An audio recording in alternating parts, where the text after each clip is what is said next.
My grandmother always said that secrets are like weeds.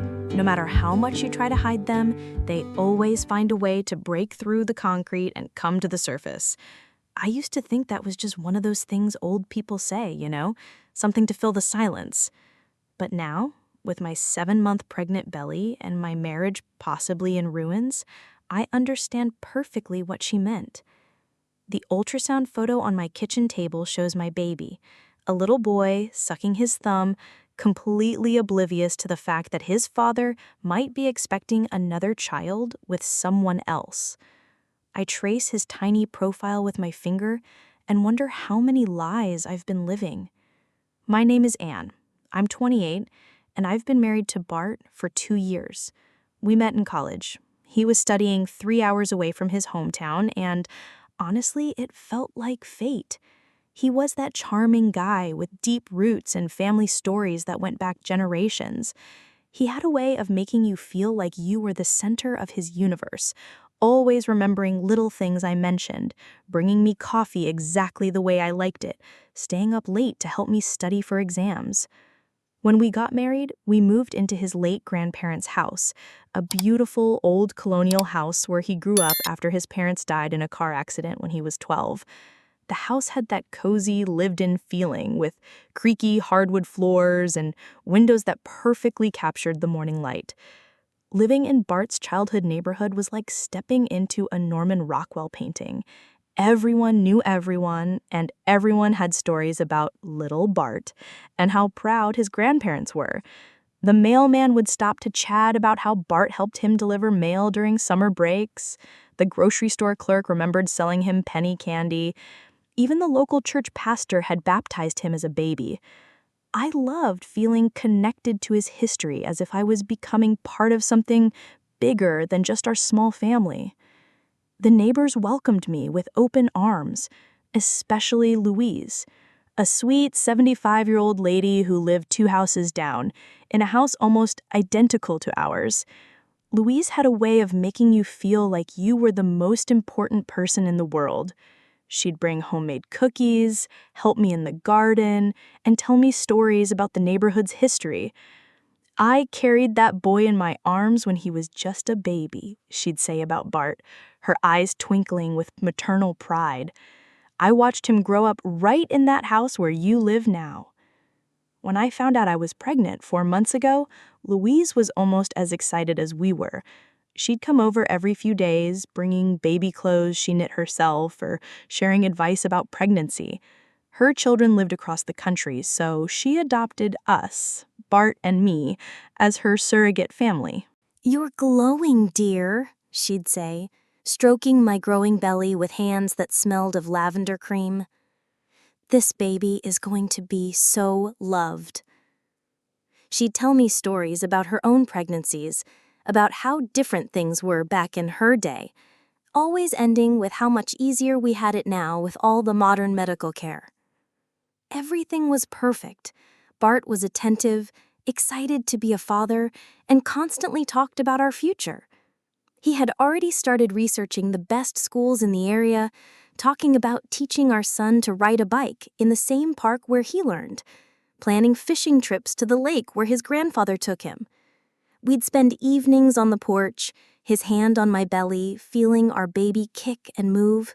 He'd lean down and talk to my belly, telling our son about all the adventures they'd have together. I felt safe, loved, and completely happy with the life we were building. I remember thinking how lucky I was to have found someone who loved me so completely, who was so excited about our future family. All of that changed 3 weeks ago, during what should have been just another ordinary afternoon. I was sitting on Luisa's porch, sipping lemonade and watching her tend to her rose garden. The afternoon sun was warm on my face, and I could feel the baby gently moving inside me. We were talking about nursery colors. I was leaning towards a soft yellow, since we'd decided to be surprised about the gender, while Luis insisted that blue was always classic for boys and pink for girls. She was wearing her usual gardening outfit, a faded floral dress, sensible shoes, and a wide brim hat that had seen better days. Suddenly, she stopped mid-sentence, looking at something across the street with a strange expression on her face. "Oh, that reminds me," she said distractedly. "I wonder if that girl, Meg, has had her baby yet. Last I heard from my nephew Steve, she was expecting too." I knew about Meg. Bart had mentioned her briefly when we were dating, his high school girlfriend who had married someone else when he went to college. He described it as a typical teenage romance. Nothing serious. But something in Luis's tone made my stomach churn with discomfort. "Meg?" I asked, trying to keep my voice casual. Luis's face changed immediately. She looked like she had seen a ghost, her pruning shears frozen in the air, a half-cut rose stem dangling from her gloved hand. Color drained from her face, and suddenly she looked every one of her 75 years. "Oh, dear.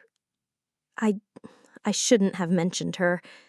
Please, just forget what I said." The way she said it made my heart race. "Luis, what about Meg?" She put down her tools and looked at me with an expression of pure panic. "Anne, dear, I really shouldn't. It's not my place. Please." I could hear the desperation in my own voice. "You can't just say something like that and then stop." Louise sat heavily in the chair beside me, her gardening gloves trembling as she took them off. Suddenly, she looked every one of her 75 years. The vibrant woman who had been tending her roses moments before was replaced by someone who looked fragile and scared. Meg was Steve's wife, my nephew Steve. They lived about 6 blocks from here in that little blue house with the white picket fence, until they moved to Chicago last year. Her voice was barely a whisper, as if she were sharing state secrets.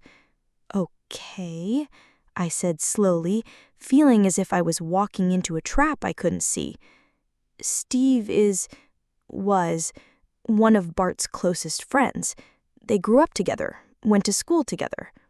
Luis's hands trembled slightly. When Bart came to visit his grandmother, he always spent time with Steve. I felt something cold creeping up my spine. "Luis, what are you trying to tell me?" She looked at me with such sadness in her eyes, as if she was about to tell me someone had died. "Honey, I thought you knew. I thought Bart had told you everything about his past. Steve told me in confidence that Bart and Meg, they were seeing each other, even after she married Steve. It lasted for months, apparently. Steve found out completely by accident. He came home from work one day and found them together in his own living room. He threatened to leave her if she didn't end it immediately and cut off all contact with Bart." The world seemed to tilt sideways. "When?" I whispered. "Steve said it had been going on for months. That Bart would come to town saying he was visiting his grandmother, but in reality, he was meeting with Meg. Steve finally caught them and gave Meg an ultimatum, him or Bart. She chose him, and they moved to Chicago to start over." My hands were trembling now, and I could feel my heart pounding in my chest. "Luis, when did this happen? When did they move?" She seemed confused by my urgency, hugging herself as if she were cold despite the warm afternoon. "Well, let me think. It was right after Christmas last year. I remember because Steve came to our family dinner on New Year's Day and announced they were moving because of his job. He seemed so relieved to be leaving town, said they needed a fresh start. But now that I think about it, he looked haunted, as if he had aged 10 years in just a few months. Why does it matter when—" Her voice trailed off as she saw the expression on my face, and I watched the realization dawn in her eyes. Her voice trailed off as she saw my face. "Last Christmas." Bart and I had been together for 8 months then. 8 months of what I thought was an exclusive relationship, of planning our future together, of falling deeper in love every day. We exchanged Christmas gifts. He gave me a beautiful necklace with a small diamond pendant, and I gave him a watch engraved with all my love, Anne. We talked about moving in together, started discussing marriage, spent Christmas Eve at his grandmother's grave together where he told me he loved me for the first time. And all the while, he was secretly returning to his hometown to cheat on me with his married ex-girlfriend. "Oh my God," Louise whispered, covering her mouth with her hand. "Oh, Anne, I'm so sorry. I assumed all of this was before you two got serious. I never would have said anything if I had known." I tried to stand up, but my legs felt like jelly. The porch seemed to be spinning, and I could hear a buzzing in my ears. Louise's voice seemed distant, as if she were calling to me from the end of a long tunnel. Anne dear, stay with me." The last thing I remember was Louise's worried face leaning over me, her hands trembling on my shoulders, unsure whether to touch me or run for help. Then everything went black.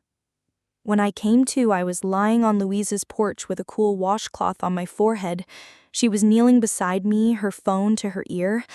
"I need an ambulance," she was saying, her voice high and panicked. "My neighbor, she's about 5 months pregnant and she collapsed. She was conscious, but then she fainted and I can't get her to wake up properly. Please hurry." I tried to sit up, but she gently pushed me back down. "Stay still, dear. Help is coming. I'm so sorry, it's all my fault. I never should have said anything." The paramedics arrived in minutes, and Louise went with me to the hospital. I drifted in and out of consciousness, my mind reeling with the implications of what I had discovered. Every time Bart said he was visiting his grandmother, was he really with Meg? How many lies had I believed?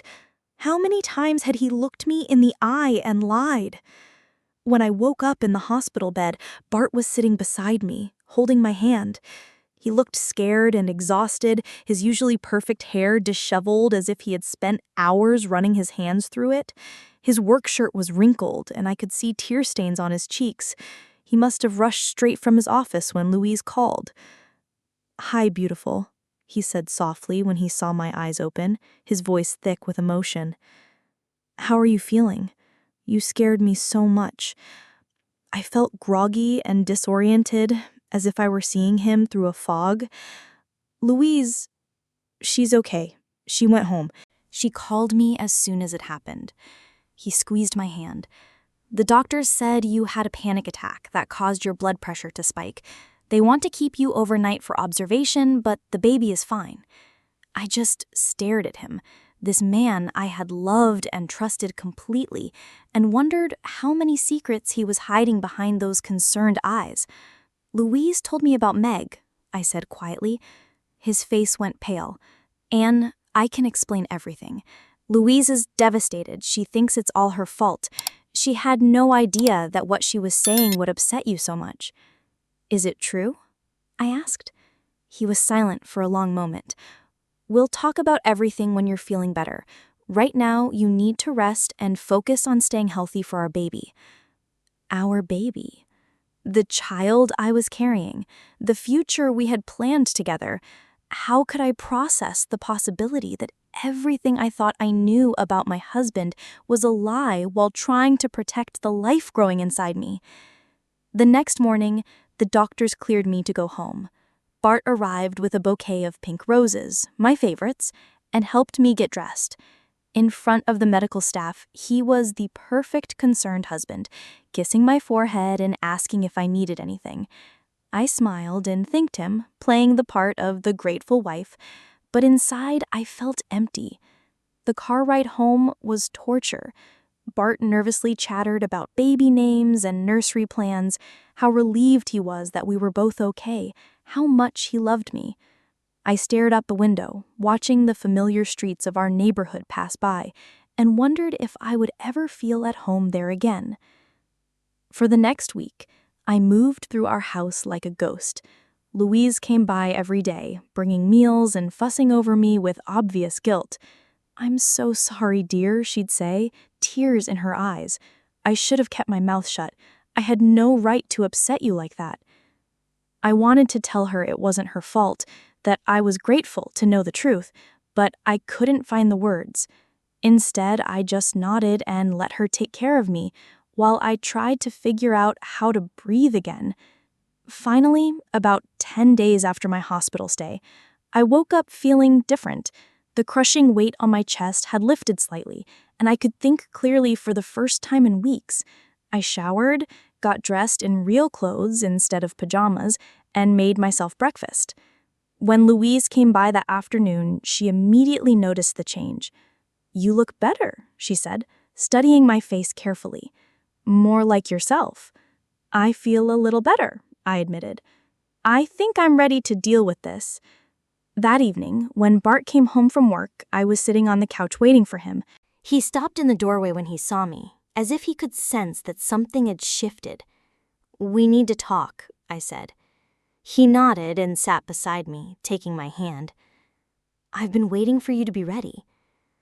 "Tell me about Meg," I said simply. He took a deep breath. "Meg was my first serious girlfriend. We dated all through high school, and I thought I was in love with her. When I went to college, we tried to make it work long distance, but it was hard. She met Steve and married him about a year after I left." I nodded, encouraging him to continue. "When I came to visit Grandma, I'd see them around town. Steve and I had been friends since we were kids, so sometimes we'd all hang out together. But gradually, Meg and I started reconnecting again, talking about old times, remembering what we had." "And?" I prompted. "And it became more than just friendship. I'm not proud of it, Anne. I knew she was married, and I knew it was wrong, but I couldn't seem to stop myself. When I was here, we'd find ways to be alone together. It went on for a few months." My heart was pounding, but I kept my voice steady. "When did it end?" "Steve found out around Christmas last year. He confronted both of us and told Meg she had to choose, him or me. She chose him, and they moved to Chicago to escape temptation." "And you were okay with that?" Bart looked down at our joined hands. I was devastated at first, but then I realized that what Meg and I had was just nostalgia. We were trying to recapture something from our teenage years, but it wasn't real. It wasn't love, not really. "But you were already with me by then," I said quietly. His head snapped up. "Anne, I need you to understand something. What happened with Meg was before we got serious. We were dating, yes, but we hadn't made any real commitments yet. I ended things with her before I told you I loved you, before we started talking about a future together." I wanted to believe him. God, how I wanted to believe him. "So you never saw her after they moved to Chicago?" "Never. Anne, I swear to you, from the moment I realized I was falling in love with you, there was no one else. There has been no one else." He brought my hand to his lips. "You and this baby are my whole world now." I sat there in silence, processing his words. Part of me wanted to rage at him, to demand to know how he could have been with someone else while dating me. But another part of me understood that relationships don't always follow neat timelines, especially when old feelings are involved. "I need you to promise me something. Anything. Promise me there are no more secrets, Anne. Promise me that what you've told me is the complete truth." He looked directly into my eyes. "I promise you, Anne, no more secrets. I love you more than I've ever loved anyone, and I would never do anything to jeopardize what we have." I chose to believe him. Maybe I was naive. Maybe I was just desperate to preserve the life I thought I'd built, but I chose to forgive him and move forward. We spent the rest of the evening talking about our future, about our baby, about the trust we were rebuilding. For the next few weeks, things felt almost normal again. Bart was attentive and loving, constantly reassuring me of his commitment to our family. We finished setting up the nursery, took a birthing class, and started talking about names again. I convinced myself that we had weathered the storm and come out stronger. But something was nagging at me. Little details that didn't quite add up. Comments Louise had made about timing, the way Steve had reacted when he found out, the urgency with which Meg and Steve had left town. I found myself paying closer attention to things I had previously ignored, going through old receipts and credit card statements, checking the dates on social media posts, asking casual questions about Bart's past visits to his grandmother. And slowly, a different picture began to emerge. I found a gas station receipt from February, 2 months after Bart claimed he had ended things with Meg.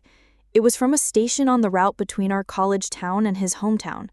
When I asked him about it, he said he had been visiting his grandmother's grave, but something in his voice didn't ring true. Then I found a photo on his old Instagram account, a picture of him and Steve at a local bar, dated just 3 weeks before we got engaged. The caption read, "Good to see old friends." But in the background, I could just make out a woman with long dark hair who looked suspiciously like the photos of Meg I had seen. But the real revelation came when I was cleaning out our junk drawer and found an old birthday card. It was addressed to Bart in feminine handwriting, signed, "All my love, M." The postmark was from Chicago, dated 6 months ago, 4 months after they had supposedly moved there to escape the affair, and 2 months after Bart and I had gotten engaged. My hands were trembling as I read the card. It was innocuous enough on the surface, just birthday wishes in hopes that he was happy. But there was something in the tone, a familiarity that suggested ongoing contact. I sat at our kitchen table, staring at that card, and felt the same crushing weight in my chest that I had experienced on Louise's porch. How many lies had I believed?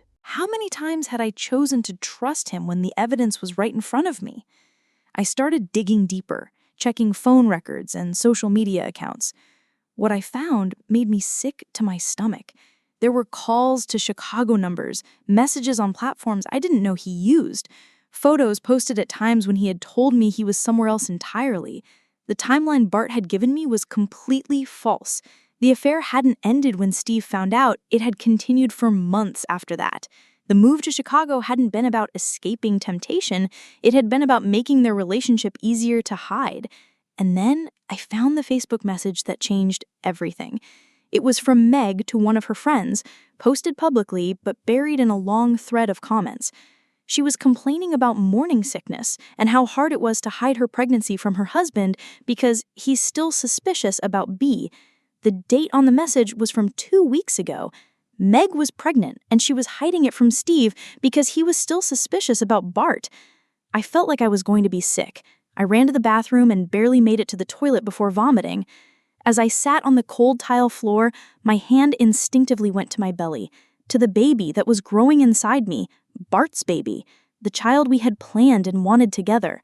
But was it the only baby he would be welcoming into the world this year? I don't know how long I sat there, but eventually I heard Bart's key in the front door. "Anne," he called out, "are you okay? Your car's in the driveway, but you didn't answer when I called." I pulled myself together and walked back to the kitchen where he was looking through the mail. The birthday card was still sitting on the table where I had left it. "What's this?" he asked, picking it up. I watched his face carefully as he read it. I saw the moment of recognition, the flash of panic, the quick calculation of what to say. "It's just a birthday card from an old friend," he said casually, but I could hear the slight tremor in his voice. "An old friend named M who lives in Chicago?"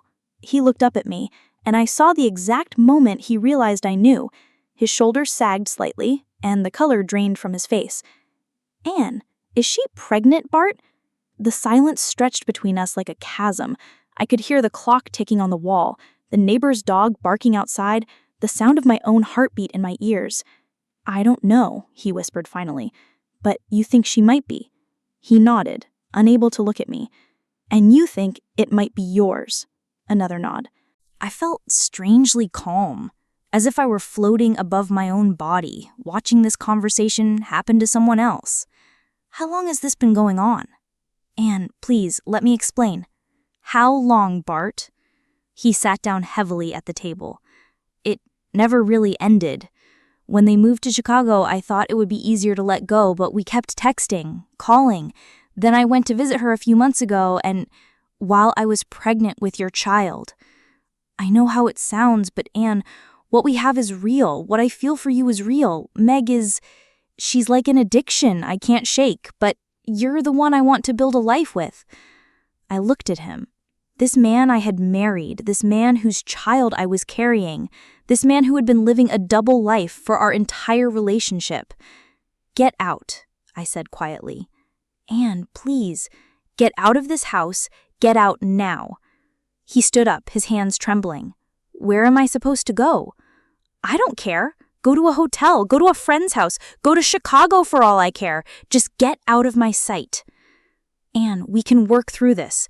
We can go to counseling, we can get out, I screamed, surprising myself with the force of my own voice. Get out before I call the police. He grabbed his keys and wallet and left without another word. I heard his car pull out of the driveway, and then I was alone in the house where his grandparents had raised him, surrounded by all the memories and lies of our life together. That was 3 days ago. I've been staying with my sister while I figure out what to do next. Bart has been calling and texting constantly, begging me to let him explain, to give him another chance. Louise has been worried sick, bringing me food and offering to let me stay with her if I need space. But I keep thinking about that ultrasound photo, about the little boy who's going to be born in 2 months. I think about the nursery we painted together, the name we chose, the future we planned. I think about how I'm going to explain to my son why his father isn't around, or worse, why he has to share his father with another child born from betrayal. I also think about Meg, alone in Chicago carrying a baby she's not even sure is her husband's. I wonder if she knows about me, about our baby, about the extent of Bart's deception. And I think about Steve, who tried to save his marriage and his dignity by moving away from the problem, only to discover that the problem followed them. I'm 32 weeks pregnant now, and I have to make some impossible decisions. Do I try to work things out with Bart for the sake of our child? Do I file for divorce and raise my son alone? Do I reach out to Meg and Steve and tell them what I know? Part of me wants to fight for my marriage, to believe that Bart really does love me and that we can overcome this. But another part of me knows that I can never trust him again, that every business trip, every late night, every unexplained absence will make me wonder if he's with her. I keep wondering if I'm a fool for even considering forgiveness. If I stay with him, am I teaching my son that it's okay to treat women the way his father treated me? But if I leave, am I depriving my child of his father over something that might not even be his fault? I honestly don't know anymore. All I know is that Louise was right about one thing. This baby is going to be so loved, no matter what I decide. That's the one thing I'm certain of in all of this mess. If you liked it, don't forget to leave a comment and support the channel by subscribing. See you in the upcoming stories.